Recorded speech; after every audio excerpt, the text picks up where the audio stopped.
tem coisa que sempre acontece, mas a gente não fica sabendo.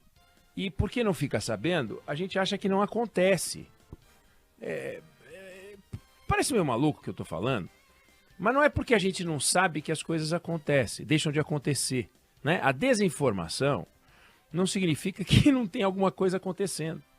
É só que a gente não está sabendo, né? Então por que eu estou falando isso?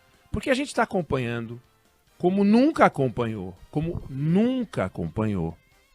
Talvez de Bolsonaro para cá a gente consiga acompanhar, mas no passado a gente não conseguia acompanhar as negociações políticas em torno da formação do governo, reforma ministerial, essas coisas que a gente está acompanhando. A gente viu a posse do ministro do Turismo, Celso Sabino, que é aliado do Arthur Lira, e o Lira e o Lula e Lira, estão numa dança ali para saber quem é que cede antes e cede quando e cede quanto. A gente pode chamar de negociação política, tem gente que chama de chantagem, sempre depende da maneira como a gente quer enxergar, mas é aquilo. Arthur Lira, ele quer ocupar mais espaço no governo, ele o Centrão. E o Lula quer que o espaço do governo seja consequência do apoio no Congresso. E o Lira quer que o apoio no Congresso seja consequência do espaço do governo. Teve uma reunião do Arthur Lira com os líderes dos partidos. E nessa reunião, ontem, uma reunião de líderes, estava até o Zeca Dirceu, que é petista, o Zé Guimarães, e eles ficaram conversando justamente sobre trocas na esplanada, que se não forem definidas, a pauta da Câmara não vai andar. Ficou muito claro. O Lula ficou sabendo disso, ficou bravo. E a gente ficou sabendo disso. Esse é o dado novo. A gente fica sabendo disso. Porque o presidente sempre soube o que o presidente da Câmara, os líderes dos principais partidos queriam. Sempre soube. E o presidente da Câmara e o presidente dos principais partidos sempre negociaram como este negocia e como estes negociam. Só que a gente não sabia. Por que a gente não sabia? E aí vão dois motivos que eu acho muito importante a gente discutir. Primeiro motivo. Nós temos um governo com ideologia, como tinha no governo Bolsonaro. Governos com ideologia chegam no governo e vem militância, quero dizer, militância, vamos deixar mais claro, militância, governo com militância. Então a militância reage quando vê que o governo está fazendo concessões para tentar se curvar aos votos no plenário. O Zé Guimarães, líder da Câmara, muito claro, disse o seguinte: o que interessa é o painel. O presidente logo percebe isso, mas a militância fica louca. A militância bolsonarista, a militância lulista, petista, né? Fica doida com isso. Por quê? Porque são eles que sempre têm que sair do governo para entrar a fisiologia, para entrar os caras que fazem os acordos políticos. Não vou nem chamar de fisiologia, né? Porque fica dando um brilho para a militância, como se ter um militante na caixa fosse mais nobre do que ter um não militante na caixa. Precisa ter um cara decente lá que sabe trabalhar. Nem sempre o cara que sabe trabalhar é um militante. Não, até parece que tem um brilho especial em ser militante. Tomando a água que a Débora Alfano mandou. Boa. Mas basicamente, a militância é um dado importante. Quando tem militância no governo, é com ela que a fatia política que quer entrar no governo tromba. E esse é um fator. E esse fator a gente não tinha, por exemplo, no governo Temer, no governo Itamar Franco, no governo Fernando Henrique. Militância tucana, quase que uma contradição em termos. Ou é tucano ou é militante, mas tudo bem. Mas o fato é, PT e bolsonarismo tem militância. E aí dá o choque. Quando o Bolsonaro abraçou o Centrão, mas abraçou gostoso mesmo, né? A militância ficou louca, foram para cima. E agora, mesma coisa. Os petistas mais radicais, os caras estão achando um absurdo, né? Como assim? Vamos perder espaço? Gleisi Hoffmann, o pessoal todo. Do jogo jogado. Mas eles tratam isso como se fosse uma coisa pior. Então eles espalham, vão para as redes sociais, questionam. E muita gente fala, puxa, tem alguma coisa estranha acontecendo. Então militância é a primeira coisa. Segunda coisa importante, pulverização do processo. Pulverização dos partidos. Antigamente, o presidente sentava com os líderes partidários ou com alguns blocos e resolvia tudo.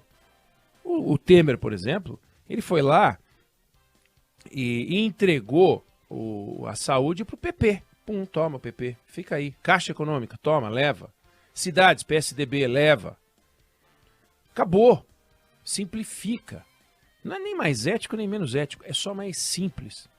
Só que agora, o presidente do partido, o líder do partido e o presidente da República acaba estimulando esse fatiamento como uma forma de tentar minar as lideranças, acaba o feitiço se voltando contra o feiticeiro, porque ele passa a ter que negociar com um monte de gente, aí fica tudo pulverizado. Então quando ele fecha com o PP, ele não fechou com o PP inteiro, tem que fatiar, tem que dar mais cargo, porque é a ala não sei o que, a ala não sei das quantas e tal. E é nesse diálogo que o Lula está nesse momento tentando conversar com o Arthur Lira, meio que concentrar de alguma maneira. E aí fica a resistência. Mas o fato é, antes dava para conversar com os líderes. Agora tem que conversar com os líderes, com as bancadas temáticas, com as bancadas regionais e às vezes com pequenos microgrupos dentro do partido. A pulverização complica.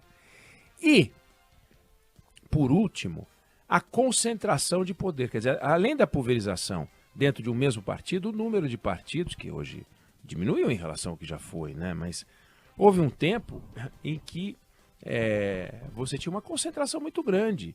PMDB, PFL, resolvia o problema com 2 partidos. E no passado, a gente não tinha rede social, a informação não circulava como circula hoje. Então a gente pega, por exemplo, o governo José Sarney. O governo José Sarney, ele sofreu muito, o presidente José Sarney, mas muito nas mãos do Ulisses Guimarães, que era presidente da Câmara. Olha só, se a gente acha que o Arthur Lira é poderoso, o Ulisses Guimarães era presidente da Câmara, a exemplo de Arthur Lira. Só que ele era também vice-presidente da República, porque o Sarney era vice do Tancredo Neves, que morreu. Então o presidente da República era o vice-presidente. Logo, o presidente da Câmara era o presidente da República. Aconteceu isso com o Itamar Franco, que como vice-presidente teve um presidente da Câmara como vice. Aconteceu isso com o Temer, que como vice-presidente se tornou presidente, portanto teve um presidente da Câmara como vice. Aconteceu isso com José Sarney. Além disso, ele foi presidente da Constituinte e era o presidente do PMDB, o maior partido. Quer dizer, o Ulisses Guimarães era tetra-presidente. Tetra-presidente. Tetra-chato, tetra-poderoso. Câmara, Constituinte, vice-presidente da República e presidente do PMDB. E com uma imagem maravilhosa, senhor diretas, né? O presidente da Câmara, o presidente da Constituinte, uma imagem maravilhosa. E o Sarney uma imagem de puleiro de pato, lidando com o poderoso. Mas que tornava a vida dele um inferno. Mas quando eu digo inferno, assim, o Lula tem que agradecer. O Bolsonaro tinha que agradecer também, diante do que foi um inferno na vida do José Sarney, que não conseguia nomear nem o ministro da Fazenda. O Sarney não conseguiu nomear nem ministro da Fazenda. O primeiro ministro da Fazenda dele foi o Francisco Dornelles. Era do Tancredo Neves. Claro, o Tancredo escolheu o Francisco Dornelles. O Sarney herdou o Francisco Dornelles. O segundo ministro da Fazenda, que foi o Dilson Funaro, quem indicou foi o Ulisses Guimarães. O Sarney só aceitou. Aí ele falou, não, agora eu vou indicar, Aí ele foi conversar com o Tasso Gereissati, que é quem ele queria, que era governador do Ceará, um empresário, que tinha um trânsito com algumas cabeças ilustradas, que depois viriam a formar o time que fez o Plano Real, Pércio Arida, André Lara Rezende. E ele conversou, o Ulisses Guimarães vetou. Vejam só. É como se o Lula agora quisesse nomear o Fernando Haddad e o Arthur Lira vetasse o nome do Haddad. Pois o Ulisses Guimarães vetou o nome do Tasso Gereissati. Não vai ser. Não vai ser. E colocou o nome dele, depois do Dilson Funaro. Ele botou Bresser Pereira. Bresser Pereira. Que tinha o ok do Orestes Quércia, governador de São Paulo, político importante, que tinha o ok do PMDB todo. Era um cara do PMDB. Zero Sarney. E a vida dele foi um inferno. Tudo era complicado, tudo tinha que falar. Teve uma hora que o Bresser Pereira cansou e ele foi falar com o Ulisses, dizendo, acho que vou embora. Com o Ulisses, não com o Sarney, com o Ulisses Guimarães, acho que vou embora. Ou seja, o Ulisses Guimarães sabia que o presidente, que o ministro da Fazenda estava pensando em ir embora. Imagina agora, Fernando Haddad vai no Arthur Lira e diz, acho que eu vou embora. E o Arthur Lira fala, não, fica mais um pouquinho aí, pô. Eu vou falar com o Lula. Aí chegou uma hora que o Fernando Haddad do Sarney, o Bresser Pereira resolveu sair. Ficou 7 meses e pouco no governo só. É como se ele saísse, é como se o Haddad saísse agora, literalmente agora. Nós estamos no mês 8. Saísse agora. E aí, só então é que o Sarney conseguiu, com muito custo, ter o ministro da Fazenda, que, aliás, já trabalhava com o Bresser Pereira, que convidou o Maílson, que trabalhava na Inglaterra, ele trouxe o Maílson da Nóbrega para cá. O Maílson da Nóbrega virou o número 2 dele lá no Ministério da Fazenda e depois se tornou o ministro da Fazenda. Mas que teve a bênção de todo mundo que tinha que ter bênção para entrar.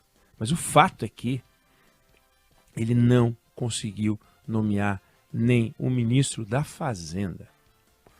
E a gente sabia disso, né? Noticiava aqui ou ali, mas não era como agora. Agora é tudo online, né? O sujeito põe no Twitter dele, o camarada põe na rede social, o sujeito grava videozinho. Tem ministro do governo Lula que grava videozinho, 2, 3 videozinhos por dia. Eles são influenciadores digitais. Nas horas vagas, ministros de Estado, mas são influenciadores digitais. Eles recebem um, faz videozinho, recebe outro, faz videozinho. O Dória era o rei do videozinho, tudo é videozinho. Chegava um pallet de vacina, ele fazia videozinho botando a mão no pallet das vacinas, sabe? Faturava tudo com videozinho. No passado não tinha videozinho porque não tinha vídeo, né? Se o cara pegasse uma câmera de vídeo, era maior que o ombro dele, aquela câmera fazendo... Se fosse filmar, quando a gente fazia viagem acompanhando o presidente da República, tinha gente que filmava com filmadora, usando acetato, filme. Fazia um barulho quando ele ligava a câmera, que era uma coisa inacreditável. Enfim, agora é tudo a terra do videozinho. Então, as coisas sempre aconteceram. A chantagem sempre aconteceu. Achar que tem alguma coisa nova acontecendo. O que está acontecendo é que, como é mais pulverizado, há uma repetição. É como se ao mesmo tempo a gente vivesse, visse, testemunhasse mais de uma conexão. O que isso é verdade. Isso é verdade. Mas dizer que é algo que é novo, não. Tem coisa que sempre acontece, só que a gente não fica sabendo. E porque não fica sabendo, acha que não acontece. Mas acontece e aconteceu, como eu mostrei aqui. Eu não sei se você concorda ou se você discorda, mas essa é a opinião que eu tenho sobre o assunto.